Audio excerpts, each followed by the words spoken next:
No livro de Lucas, no Evangelho segundo escreveu Lucas, no capítulo de número 8, eu preparei uma outra mensagem, irmãos, para ser sincero, mas eu tenho orado a Deus para me usar, não só para falar com a igreja, mas comigo também. Então nós vamos ler somente 3 versículos no livro de Lucas, no Evangelho de Lucas, no capítulo 8, nos versículos 19, 20 e 21. Lucas 8, 19 diz assim: E foram ter com ele sua mãe e seus irmãos, e não podiam aproximar-se dele, por causa da multidão. E foi-lhe dito: Estão lá fora tua mãe e teus irmãos, que querem ver-te. Mas respondendo ele, disse-lhes: Minha mãe e meus irmãos são aqueles que ouvem a palavra de Deus e a executam. Só até aí. Minha mãe e meus irmãos são aqueles que ouvem a palavra de Deus e a executam. Às vezes eu fico pensando para o que é que Deus nos chamou. Qual foi o chamado de Deus para as nossas vidas, quando Ele escolheu cada um de nós, ou talvez até quando Ele viu-nos na eternidade, veio, morreu por nós? Qual foi o chamado? Eu insistentemente tenho pregado aqui sobre a nossa vida com Deus, o nosso caminhar com Deus, o nosso caráter cristão. Ontem eu ainda estava conversando com a minha esposa e às vezes eu tenho a impressão de que eu sou tão exortativo, eu bato tanto, eu falo tanto numa tecla, e ela ainda falou assim: mas não tem nada de bom para falar, assim, não tem vitória para a vida do crente? Tem vitória para a vida do crente. Deus nos chamou para caminhar em vitória. E como eu quero poder subir aqui e dar palavras de ânimo, de vitória, e talvez durante as minhas palavras hoje saia alguma coisa assim. Mas tem me chocado dia após dia o que eu vejo. Ou então eu vou ter que me isolar e não ver mais nada, só ler a Bíblia. O que é difícil. Porque entre nós, entre o nosso povo, entre a nossa igreja, quando eu falo a igreja como um todo, eu vejo coisas, eu ouço coisas. A Bíblia diz: procura conhecer o estado das tuas ovelhas. Isso é o que a Bíblia fala para o pastor. E eu às vezes procuro conhecer e eu procuro entender, mas eu tenho ainda uma dificuldade talvez em trazer uma palavra de vitória para você. Mas eu creio que a palavra que eu tenho trazido é de vitória. Quando falamos em caráter cristão, nós estamos falando de vitória. Agora, quando eu estava pedindo a Deus, e esse versículo passou pela minha mente, ele só passou pela minha mente, mas hoje pela manhã eu cheguei aqui, Deus falou muito forte comigo. Eu lembrei-me dele, eu vim para Lucas. Ele diz: minha mãe e meus irmãos são aqueles que ouvem a palavra de Deus e a executam. O Senhor me arremeteu, ou o Espírito Santo me fez lembrar de uma outra palavra lá no Antigo Testamento que eu falei aqui há muito tempo atrás. Talvez você, quando chegar na sua casa, abra a sua Bíblia no livro de Jeremias. O capítulo 1 é o chamado de Deus para a vida dele. O capítulo 2 de Jeremias é um tanto quanto interessante, e às vezes eu me esqueço e nos esquecemos, mas o capítulo 2 de Jeremias é uma palavra que nos choca. E um dia eu estava lendo essa palavra e falei assim: como que esse povo pode ser tão burro? Como que esse povo pode ser tão duro? Como que esse povo pode ser tão ruim?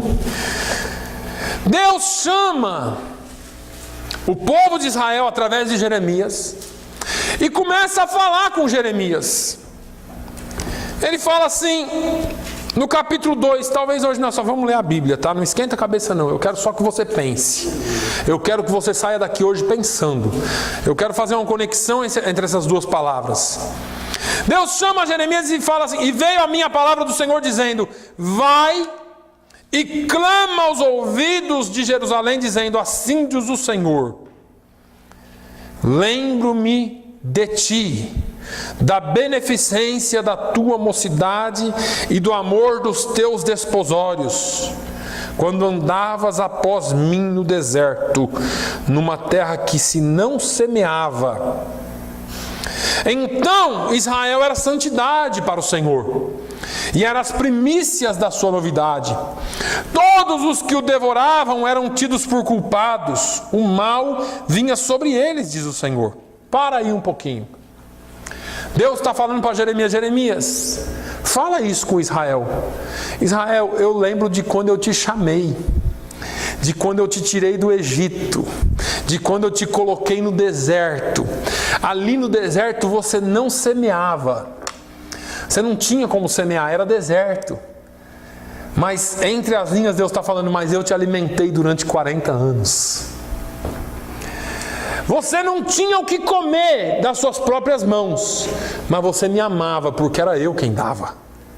Eu era o teu sustentador, era eu quem fazia por ti, era eu quem te dava maná todo dia, a água da pedra. Quando você quis carne, eu mandei carne. Quando você queria alguma coisa diferente, eu mandava. O maná, para quem não sabe, a Bíblia em diversos pontos fala do maná, e depois se você quiser pesquisar, mas existe um estudo dizendo que o maná era como uma sementinha de coentro, só que ela tinha o sabor que a pessoa queria que ela tivesse. Então alguns falavam que o maná era como bolo, porque era comum deles comer pão. Outros já falavam que maná tinha outro sabor. Maná era aquilo que Deus disse a Moisés: eu sou o que sou. E quando ele disse isso, na tradução original está dizendo: eu sou aquilo que você precisar que eu seja. O fato é que Deus chama a atenção de Israel e fala: Israel, quando você andava após mim, então tu era santidade. Tu eras a primícia ou as primícias da sua novidade. Todos aqueles que eram contra ti, eu vinha contra eles. Ele continua dizendo assim: ouvi a palavra do Senhor, ó casa de Jacó, e todas as famílias da casa de Israel. Assim diz o Senhor: que injustiça acharam vossos pais em mim, para se afastarem de mim, indo após a vaidade e tornando-se levianos? O que foi que eu fiz, Israel, para que vocês se desviassem de mim? No versículo 13, ele dá uma declaração muito forte. Ele fala assim: olha, porque o meu povo fez duas maldades. A mim me deixaram um manancial de águas vivas, e cavaram para si cisternas rotas, que não retêm a água. Vocês tinham um manancial no deserto, vocês tinham água viva no deserto, vocês tinham a mim, mas vocês foram após outros deuses, que são como cisternas trincadas, rotas, que não retêm a água. Tudo que entra sai. Vocês poderiam ter a fonte que jorra água viva, mas vocês preferiram ter um buraco trincado que a água cai e esvai. Quando eu lembro dessa passagem, eu volto lá para a nossa escritura, em Lucas, e ele disse assim: alguém chega em Jesus e fala: Jesus, tua família está aí. Eles estão lá fora querendo te ver, mas não dá para entrar. Eu tento traduzir isso espiritualmente. Porque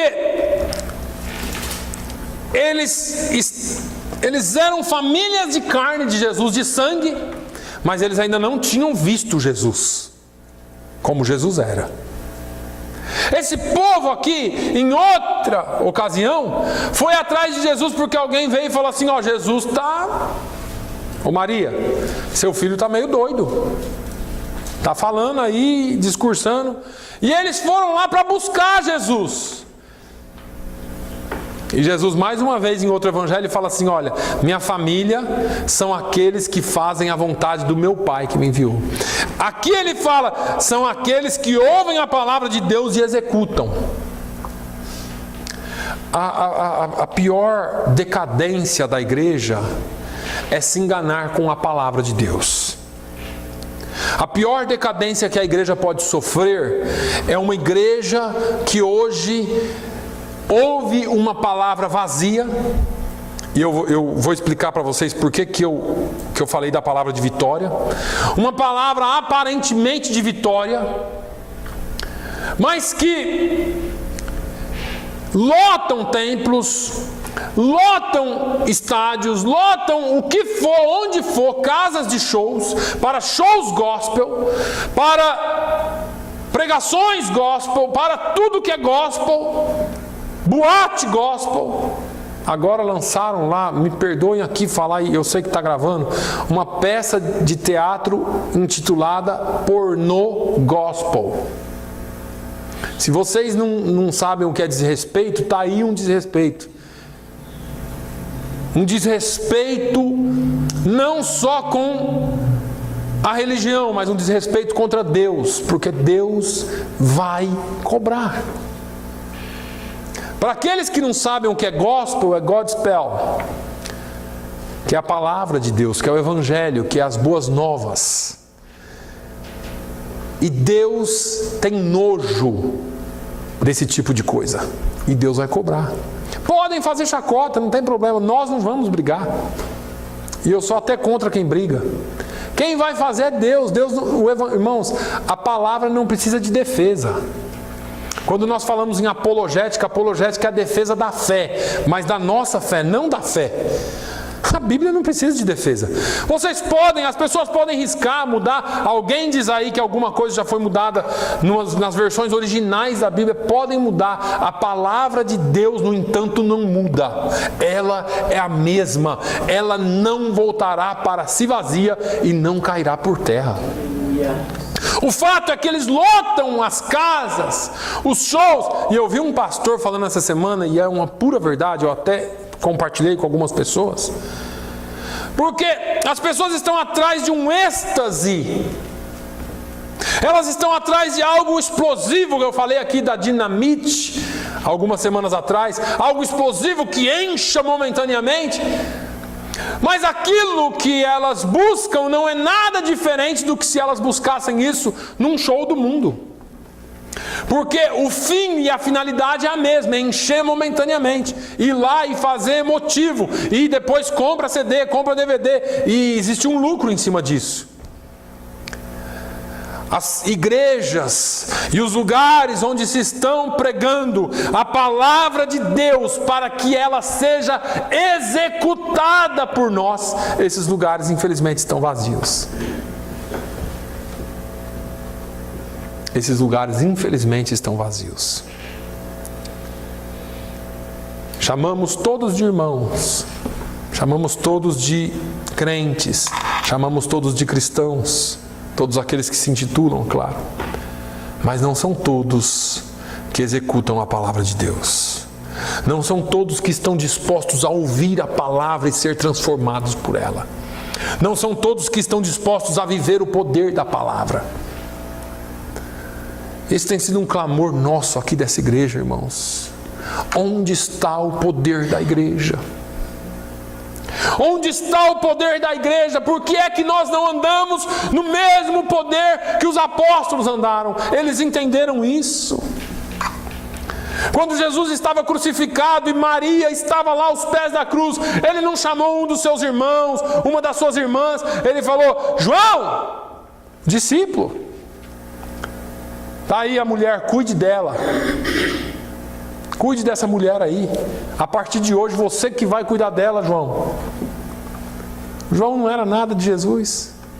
Era só discípulo. Mas ele ouvia a palavra de Deus e a executava. Então ele é minha família, ele é meu irmão. Nós queremos viver as grandezas de Deus, nós queremos o lucro de Deus, certo? Mas nós não queremos o ônus. Hoje de manhã eu estava orando, me deu até um arrepio na espinha. Você sabe por que Deus não faz tanto mais como Ele gostaria de fazer na igreja? Quem aqui quer ver cura? Quem aqui quer ver milagre? Quem aqui quer ver o paralítico levantar? Isso, todos nós queremos, né? Mas quem aqui está disposto a pagar o preço dos apóstolos? Porque nós falamos assim, a gente queria ver e fazer como os apóstolos isso, e apanhar como eles, e ser encarcerado como eles, e ser perseguido como eles. Jesus falou isso, irmãos. Jesus falou isso. E eu não estou dizendo para os irmãos que isso é algo que vai acontecer hoje ou amanhã. Não estou dizendo isso, que tem que acontecer todo dia. O que eu estou dizendo é que nós precisamos estar dispostos a deixar a nossa vidinha um pouquinho de lado, o nosso mundinho um pouquinho de lado, os nossos desejos um pouquinho de lado, os nossos afazeres que nos tiram da presença de Deus um pouquinho de lado, e entrarmos na presença dEle, e buscarmos a face dEle, e fazermos aquilo que Ele nos chamou para fazer. Irmãos, você pode ser um crente, mas se você não for discípulo, se você não estiver disposto a aprender, se você não estiver disposto a ouvir a verdade da palavra de Deus e executar essa verdade, você não está no caminho certo. Porque vir para a igreja eu não sei como vocês aguentam, vir para a igreja todo domingo e ser chamado a atenção pela palavra, assim como eu sou. Quando nós estamos dispostos a aprender, nós estamos dispostos a corrigir. E talvez fosse hora de nós fazermos um acesso interno, nós mesmos, e dizer o que é que eu preciso mudar. Irmãos, a melhor coisa que eu e você podemos fazer é ver em nós o que é que nós não estamos fazendo, não o que nós estamos fazendo. Porque a gente fala assim, não, mas eu vou para a igreja. Não, mas eu oro de manhãzinha. Eu oro, eu levanto, eu oro. Não, eu ouço música evangélica. Não, eu isso, não. E a gente começa a achar... A gente precisa, e me perdoem a palavra pesada, a gente precisa parar com essa hipocrisia nossa, quebrar nossa própria hipocrisia pessoal e dizer assim, o que é que eu não tenho feito para Deus, para a minha vida cristã? No que é que eu não tenho executado as obras de Deus? No que é que eu não tenho trabalhado de forma que eu venha a ser como Jesus planejou que eu fosse? Paulo fala que nós somos criados para feituras dele. A palavra em inglês é um pouquinho mais completa na sua tradução, porque ele fala workmanship, que é alguém que foi feito com as mãos dele. Foi feito com as mãos, foi criado com as mãos para executar toda boa obra. E aí você se pergunte, eu estou executando toda boa obra? Qual é o ministério que o Senhor tem te chamado para fazer? Eu acho que a igreja perde muito em só vir aqui, ouvir a palavra de Deus e pegar aquilo que você quer pegar da palavra de Deus e falar, hoje Deus falou comigo. Onde? Quando eu cantei, aleluia, aleluia, aleluia. Amém. Mas nós perdemos em não acessar a nós mesmos, fazer lá uma introspectiva no coração e entender aquilo que é que Deus quer falar conosco e aplicar na nossa vida.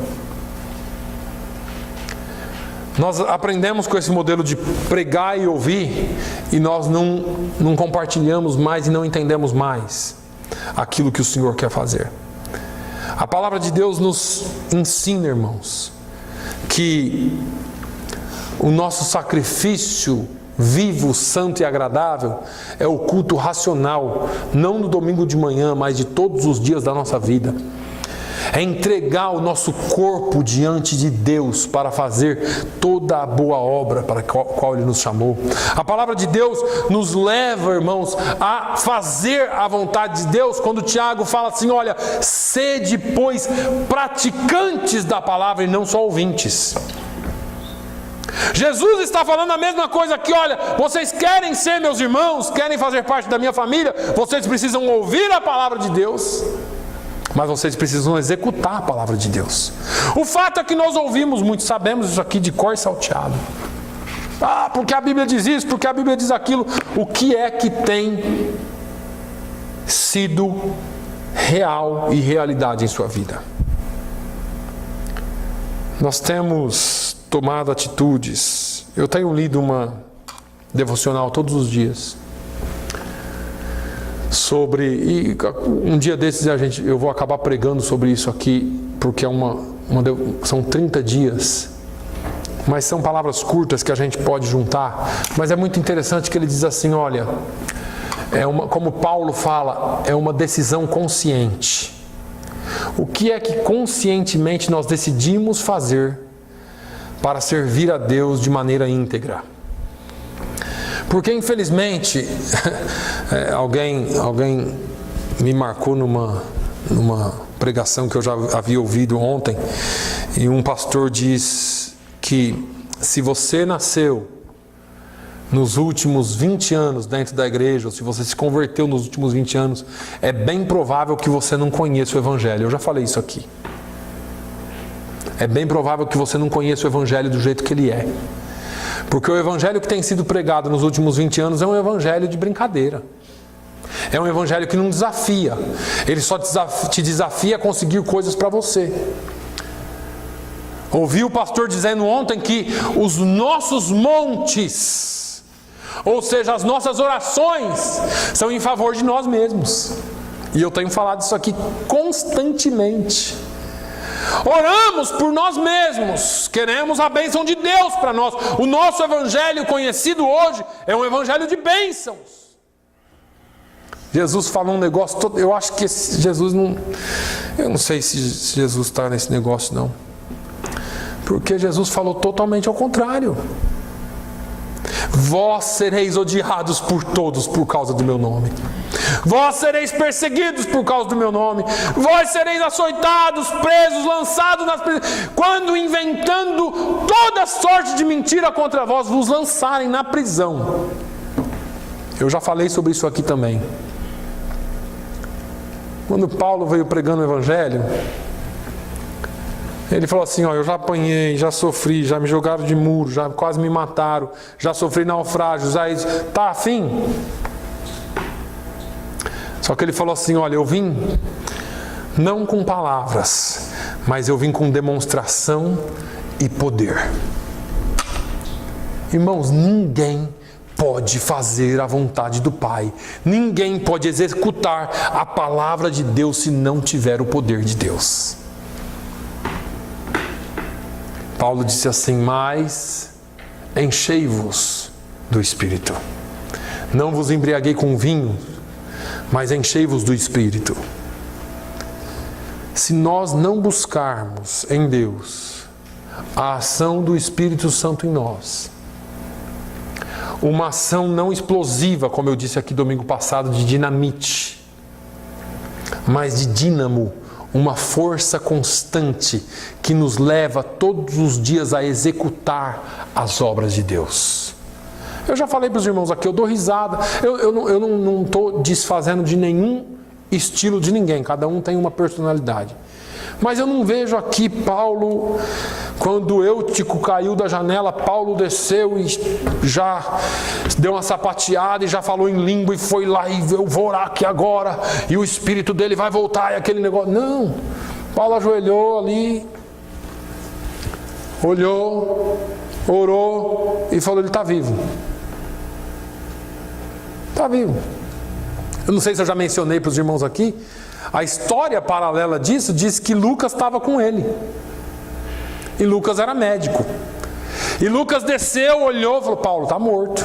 Paulo falou, não, está não. Ô Paulo, Você é fazedor de tendas, eu sou médico. Eu estou dizendo que ele está morto. Ô Lucas, você não entendeu nada. Você ainda não conhece o meu Deus. Deixa eu falar com Deus primeiro e depois eu te falo se ele está vivo ou se ele está morto. E quando Paulo desce lá no menino e fala, ele está vivo. E o menino foi levantado vivo. O médico pode falar que não dá. O médico pode falar que está morto. Se Deus falar que não está, não está. O fato é que eu não via grandes manifestações e não vejo na Bíblia. Porque o poder não está na manifestação ou no milagre em si. E eu sempre falo isso, irmãos. Eu fico imaginando por que Deus não nos dá, não concede mais esse poder. Ele concede, está aqui disponível para todos. Mas por que nós não andamos nesse poder? E às vezes eu fico pensando por que Ele não faz. O que seria de nós? O que seria de nós? Porque eu já falei para os irmãos, eu vi Pedro curando, eu vi Pedro ressuscitando morto. Eu leio na Bíblia Pedro sendo liberado da prisão por um anjo. Eu leio na Bíblia Paulo e Silas dentro da cadeia no calabouço lá na prisão mais profunda. Um terremoto balançou só a prisão e abriu tudo. Não caiu tudo, abriu tudo. Eu vejo Paulo ressuscitando Eutico. Eu vejo Paulo tendo a revelação de Deus que ninguém morreria no naufrágio. Quando ele não morre no naufrágio, ele põe a mão lá para pegar uma madeira para lançar na fogueira. A serpente da ilha pica ele e todo mundo falou, esse aí está amaldiçoado mesmo. Não morreu no naufrágio, mas os deuses vão matar ele aqui agora com a serpente. A serpente pendurada assim, ele chacoalhou a serpente para lá e continuou aqui. Todo mundo quis adorá-lo porque pensaram que ele era Deus. Serpente venenosíssima, picava, morria. Mas eu nunca vi esses homens fazendo grande caso desses milagres. Eu vi esses homens usando os milagres para dizer assim, olha, foi Jesus Cristo de Nazaré quem fez isso. E é no nome dele que eu estou. E pregar o Evangelho. O fato é que eu vejo homens hoje, quando realizam algum tipo de milagre, se é que é verdadeiro, a primeira coisa que faz aqui, você foi curado, vem aqui. Olha, ele foi curado, dê glória de pé, igreja, aí. Traz o dízimo, traz a oferta. Parece brincadeira, mas é verdade. Pessoas comprando milagre. Hoje o pastor citou algo interessante aqui que aconteceu em Atos. Pedro e João impondo as mãos sobre os homens, eles recebendo o Espírito Santo. E um sujeito lá quis comprar. Ele era mágico, ele estava seguindo mais ou menos os discípulos. E ele quis assim, ô Pedro, me vende esse negócio aí, Pedro. Dá isso aí para mim também, porque eu quero pôr a mão sobre as pessoas e elas também receberem o Espírito Santo. Quanto que é? Eu pago. E Pedro olhou para ele e falou assim, olha, o seu dinheiro seja para a perdição contigo. Você e seu dinheiro estão perdidos. Porque você pensou que você poderia comprar o poder de Deus. Irmãos, o que tem de gente pensando que pode comprar a bênção de Deus, o poder de Deus, o caminhar com Deus? O que tem de gente mandando 30, 40, 50 dólares para missões em qualquer lugar aí, pensando que com isso eles estão fazendo a obra missionária? Vocês estão muito enganados. E eu digo para todos, inclusive para quem está assistindo, está muito enganado. Eu conversei com uma pessoa um dia e falei com ele assim, rapaz, você precisa se chegar mais, estar mais junto na igreja, isso aqui. Ele falou, pastor, eu já mando, no final do ano eu mando mais de 300 cestas básicas para o Brasil, lá eu sustento isso, eu faço aquilo, e a vida dele não quer saber de igreja. E eu tenho dó, porque a mim me deixaram o manancial de águas vivas e cavaram para si cisternas rotas que não retêm a água. Pessoas que estão apoiadas no dinheiro, pessoas que estão apoiadas na fama, pessoas que estão apoiadas na sua posição no trabalho, na sua boa saúde, na sua boa condição, na sua boa família. E vez por outra a gente vê alguns telhados desabando. E pessoas nos procurando e falam: pastor, pelo amor de Deus, nos ajude. Problemas que poderiam ser evitados se estivessem na verdade da palavra. Irmãos, eu não estou dizendo que nas nossas famílias não possa acontecer. Mas nós oramos para que não aconteça. Nós clamamos a Deus para que não aconteça. Nós pedimos a Deus para que Deus nos proteja. Nós estamos na presença de Deus. E se acontecer, o Senhor nos dará da sua graça. Nós não nos desesperaremos. O fato é que pessoas abandonam a Deus e depois querem que a igreja ou o pastor ou alguém resolva os seus problemas. Nós não temos esse poder. Seria melhor se nós tivéssemos semeado, porque se o problema vier, nós temos condições de sustentar pela palavra de Deus. Irmãos, sereis meus irmãos, minha mãe, meu pai, aqueles que ouvem a palavra de Deus e a executam. Essa é uma palavra bem simples. Não exige muito. Eu falei hoje para uma pessoa: pregar é o menor de todos os problemas. Qualquer um pode pregar aqui. O domingo é a menor de todas as minhas tarefas. Faço com prazer. Nós precisamos viver isso 6 dias da semana e no domingo a gente chegar aqui para ser realimentado de novo. É essa palavra simples aqui que a igreja do Senhor deixou de pregar. É a palavra de transformação que a igreja deixou de pregar. É a palavra de responsabilidade pessoal que a igreja deixou de pregar. Pregam uma palavra que existe uma mágica na vida da pessoa e ela é liberta. Só que quando ela chega na segunda-feira e não é liberta, a vontade de usar droga volta, a vontade de fumar volta, a vontade de fazer coisa errada volta, a mentira volta, tudo que não presta volta. Ela se decepciona com Deus, mas não é Deus o culpado foi quem pregou, que pregou errado. A verdade é que existe uma responsabilidade. Nós precisamos ouvir a palavra, tomar decisões sábias nas nossas vidas, para sermos cheios do Espírito Santo, para que o Senhor ache em nós responsabilidade. E eu não estou falando, irmãos, que é só de mente também. É responsabilidade, mas é busca em poder. Porque se nós formos cheios do poder, as coisas sim vão ser mais fáceis. Mas Deus não vai, o pastor falou aqui hoje, eu acho que eu já devia falado isso aqui a semana passada, Deus não compactua com a mentira, Deus não compactua com as coisas erradas, Deus não derrama o poder dele no mesmo vaso onde há lixo. Tem que haver arrependimento primeiro, tem que haver transformação. Quando nós nos arrependemos, João diz que ele é fiel e justo para nos perdoar de todo o pecado e nos purificar de toda a injustiça. Aí então você pode pedir o poder dele. Mas não, nós queremos que o Senhor assine embaixo da nossa mentira. Nós queremos que o Senhor assine embaixo da vida torta que nós levamos. Ele não vai assinar.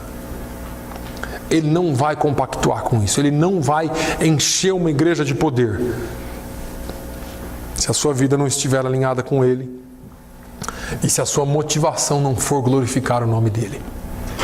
Se a sua motivação for glória ao seu nome somente, Deus não compactua com isso. Amém? Amém. Vamos orar ao Senhor. Pai, eu te louvo uma vez mais.